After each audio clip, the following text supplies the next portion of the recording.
Assalamualaikum warahmatullahi wabarakatuh.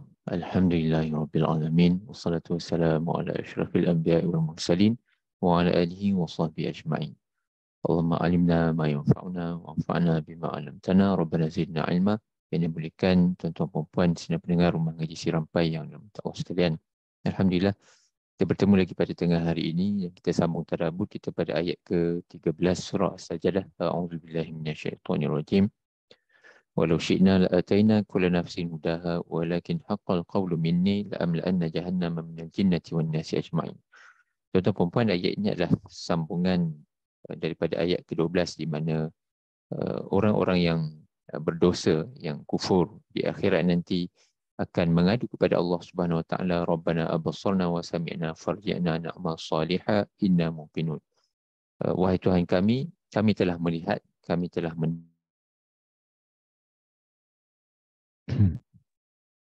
Tuan-tuan dan puan yang rahmat Allah sekalian, dan dalam ayat ke-13 ini Allah SWT menjawab pengakuan ataupun klaim yang dibuat oleh orang-orang yang berdosa, orang-orang yang kafir di akhirat nanti apabila mereka mengatakan ataupun mereka meminta untuk kembali ke dunia dan mereka akan beramal dengan amalan yang soleh dan mereka telah pun yakin dan beriman kepada Allah SWT. Maka Allah SWT menjawab, walau syi'na la'ataina kulla nafsin hudaha. Kalau kami mahu, kami akan kurniakan hidayah kepada semua orang, setiap insan, setiap jin yang mukallaf, yang mempunyai taklifan di dunia ini. Dan itulah dia tuan-tuan perempuan, dan Allah SWT mengatakan seterusnya, walakin haqqal qawlu minni, dan ketentuan ataupun apa yang telah Allah Subhanahu Wa Taala janjikan ataupun tentukan bahawa Allah SWT akan memenuhkan neraka Jahannam dengan semua jin dan manusia yang semasa hidup mereka tidak berusaha untuk beriman dan beramal soleh. Tuan-tuan yang dirahmati Allah sekalian, Allah SWT telah mengurniakan kepada kita hidayah, dan persoalan hidayah ni terdapat beberapa perspektif di kalangan sama ada ahli sunnah wal jamaah, dan juga kalau dibandingkan dengan golongan-golongan atau kelompok lain di dalam pecahan-pecahan ataupun cabang-cabang akidah. Itulah di sinilah kalau kita boleh kongsi pada hari ini tuan-tuan perempuan, perbezaan antara ahlu sunnah wal jamaah dengan golongan yang kita panggil sebagai Jabariyah ataupun Mujbirah, dan satu lagi golongan yang dipanggil sebagai Qadariyah. Menurut Qadariyah, kita adalah mempunyai pilihan yang mutlak untuk menentukan sama ada kita ni nak berbuat dosa ataupun berbuat kebaikan, dan maka kita sepenuhnya bertanggungjawab atas diri kita, dan tidak ada faktor hidayah Allah Subhanahu Wa Taala, tidak ada faktor ilham ataupun panduan petunjuk daripada Allah Subhanahu Wa Taala. Ia adalah bergantung kepada diri kita sendiri untuk memilih antara perbuatan dosa dan maksiat ataupun untuk berbuat kebaikan. Maka kita mempunyai, boleh saya katakan sebagai kita mempunyai menurut perspektif Qadariyah ini 100% pilihan, kuasa decision making yang kita boleh buat untuk kehidupan kita. Adapun to another extreme, di golongan yang satu lagi yang 100% berlawanan dengan fahaman Qadariyah ini adalah yang dipanggil sebagai Jabariyah ataupun Mujbirah, di mana mereka ini berpandangan bahawa sama ada kita berbuat dosa ataupun berbuat kebaikan di dunia ini adalah 100% bergantung kepada ketetapan Allah Subhanahu Wa Taala, bergantung kepada qada Allah Subhanahu Wa Taala, dan kita tidak ada pilihan dan tidak ada kuasa ataupun ikhtiar untuk kita nak berbuat yang sebaliknya.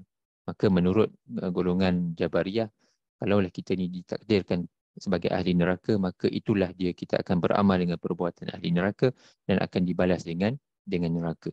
Dan ada pun bagi mereka yang ditakdirkan sebagai golongan syurga, maka akan berbuat dengan perbuatan ahli syurga dan akan dinatijahkan dengan balasan syurga tanpa ada sebarang pilihan, sebarang ikhtiar, sebarang decision making, sebarang apa-apa faktor yang mempengaruhi keputusan kita di dunia ini. Dan inilah kedua kelompok yang ekstrim di sebelah kanan dan sebelah kiri. Satu pihak mengatakan bahawa kita tidak ada sebarang kuasa untuk membuat pilihan atas apa yang kita buat di dunia ini, sama ada baik atau jahat. Manakala satu pihak yang ekstrim satu lagi mengatakan bahawa kita mempunyai 100% pilihan untuk berbuat apa sahaja dan tidak ada faktor dorongan ataupun hidayah Allah Subhanahu Wa Taala yang boleh mempengaruhi decision making kita sama ada kita berbuat baik ataupun jahat di dunia ini. Maka tuan-tuan dan puan, yang kita nak highlight pada hari ini adalah pandangan ataupun posisi Ahlus Sunnah wal Jamaah. Itulah yang Dr. Wahbah Zuhaili menyebut di sini dalam kitab beliau rahimahullah Tafsir Al-Munir, bahawa tawassatu Ahlus Sunnah falam yaqulu bil ijbar kal mujbirah wala bil ikhtiyar al mutlaq kal qadariyah. Maka Ahlus Sunnah wal Jamaah menurut Dr. Wahbah Zuhaili, kita berpegang bahawa kita ni tidaklah mempunyai 100% paksaan. Tidak ada pilihan langsung untuk kita buat baik atau jahat di dunia ini seperti yang difahami oleh Jabariyah. Dan juga kita tidaklah mempunyai 100% pilihan untuk kita memilih tanpa ada sebarang faktor hidayah ataupun faktor dorongan daripada Allah Subhanahu Wa Taala. Maksudnya 100% pilihan kita sendiri yang mutlak seperti yang difahami oleh golongan Qadariyah. Dan Dr. Wahbah menyebut lagi wa khairul umur awsatuha, dan sebaik-baik perkara ataupun pemahaman adalah yang pertengahan, yang sederhana. Dan di dalam konteks memahami hidayah Allah Subhanahu Wa Taala ini, tuan-tuan dan puan, kita Ahlus Sunnah berada di jalan yang tengah. Tengah macam mana, tuan-tuan dan puan? Kita mempunyai pilihan untuk berbuat baik ataupun berbuat jahat. Atas pilihan kita, Allah SWT telah memberikan panduan dalam bentuk Al-Quran. Kita baca, kita faham dan kita decide sendiri kita nak buat apa. Kita nak buat kebaikan atau kejahatan adalah berdasarkan kepada naluri kita sebagai seorang manusia. Kita ada kecenderungan, kita ada pilihan. Dalam masa yang sama, tidak dinafikan juga bahawa sebarang perbuatan kita sama ada baik atau jahat itu adalah diizinkan oleh Allah Subhanahu Wa Taala. Kalau kita memilih untuk berbuat baik contohnya, maka kita juga perlulah berdoa kepada Allah Subhanahu Wa Taala untuk Allah Subhanahu Wa Taala memudahkan usaha kita ke atas kebaikan. Kadang-kadang Allah Subhanahu Wa Taala tak izinkan, maka kita tak berjaya nak melaksanakan kebaikan. Kita bercadang nak bersedekah, maka Allah SWT mungkin sempitkan sikit rezeki kita pada waktu kita nak bersedekah, maka kita tak dapat nak bersedekah.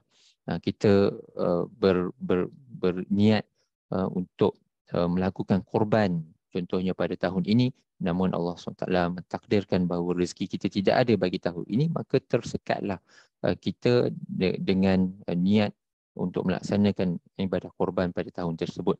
Begitu juga untuk berbuat kejahatan.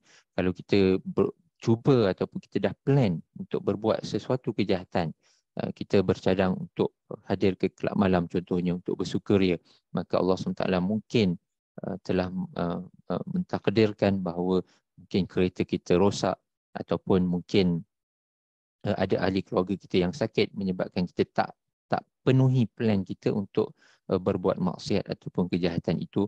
Maka kita mempunyai pilihan dan Allah SWT juga mempunyai hidayah yang Allah SWT mengatur kita, memberi izin kepada perbuatan yang kita lakukan. Jadi tuan-tuan dan puan, apabila kita berada dalam satu keadaan di mana kita nak berbuat baik tapi tidak direzekikan untuk kita melaksanakan plan kita untuk buat baik itu, maka kita bermuhasabah diri. Mungkin ada perbuatan kebaikan lain yang alternatif yang boleh kita lakukan dalam keadaan apabila plan kita itu tidak diizinkan oleh Allah SWT.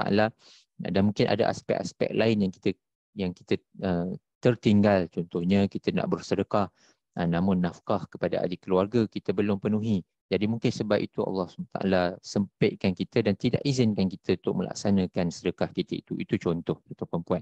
Begitu juga dalam keadaan berbuat keburukan.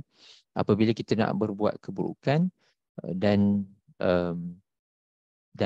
tiba-tiba Allah SWT tidak izinkan dalam pelbagai cara, maka kita perlulah ambil pengajaran, kita perlulah take a step back dan kita fikir kenapa kita cadang nak pergi kelab malam tapi somehow tak jadi sebabkan kereta rosak ataupun ada ahli keluarga yang sakit. Dan kita nak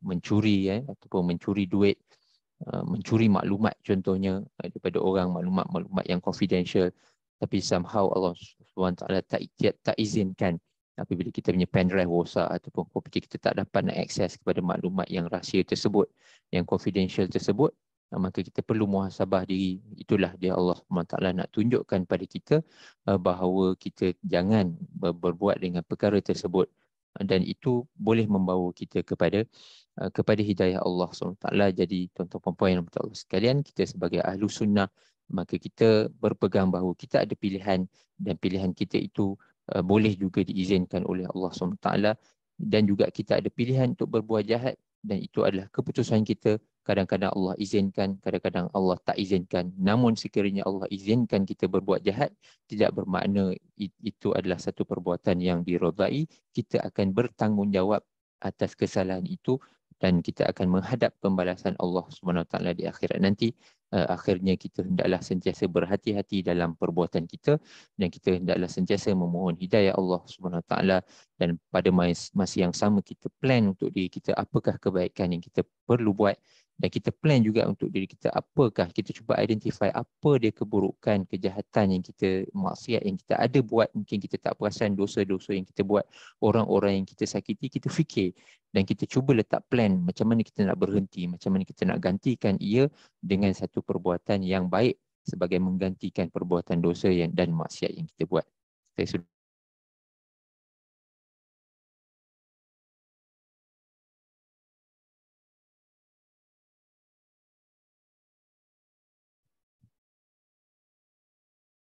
Subhanakallahumma wa bihamdika asyhadu an la ilaha illa anta astaghfiruka wa atubu ilaik. Wassalamualaikum warahmatullahi wabarakatuh.